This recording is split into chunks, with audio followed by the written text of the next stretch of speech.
So I thought it'd be fun to share how to make some really simple dog treats. My sister brought us some this last Christmas, and I love them for two reasons. One of our dogs is really picky about what she'll eat, and she gobbled these up. And second, I know exactly what's in it. I don't have to worry about where it's made, if there's any chemicals in there. This is just meat. So what you'll need is a cut of meat, a little bit of thyme, and a dehydrator. Okay, so let's talk about what type of meat you should buy. My sister recommended a roast, and this is for a couple reasons. First, you really do want a cut of meat that doesn't have a lot of fat. And the reason is, when you are storing these after you've dehydrated them, the fat will tend to go rancid. Chicken is a little gummy and hard to work with. I would recommend the other cut of meat, if you have it, it would be awesome, is venison. It tends to be really low in fat and very easy to work with.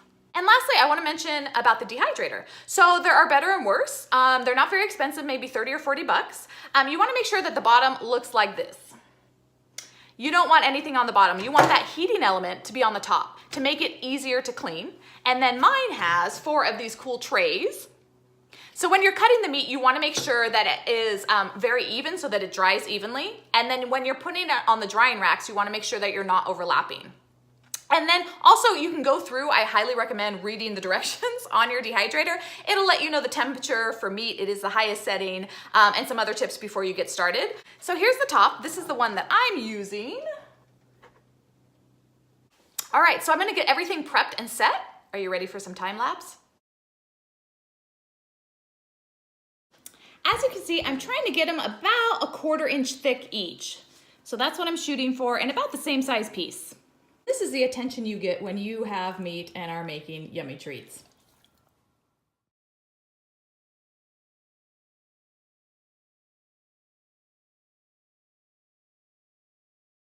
Okay, so I've got it all loaded. Now I just need to plug it in and turn it on. It usually takes between 6 and 8 hours, so at about 6 hours, I'll pull one out and check for dryness. Listen to that baby roar.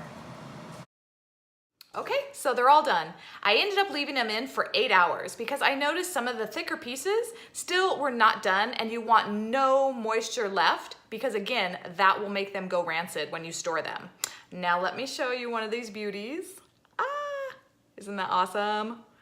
I bet the dogs can't wait to get one of these. Puppies!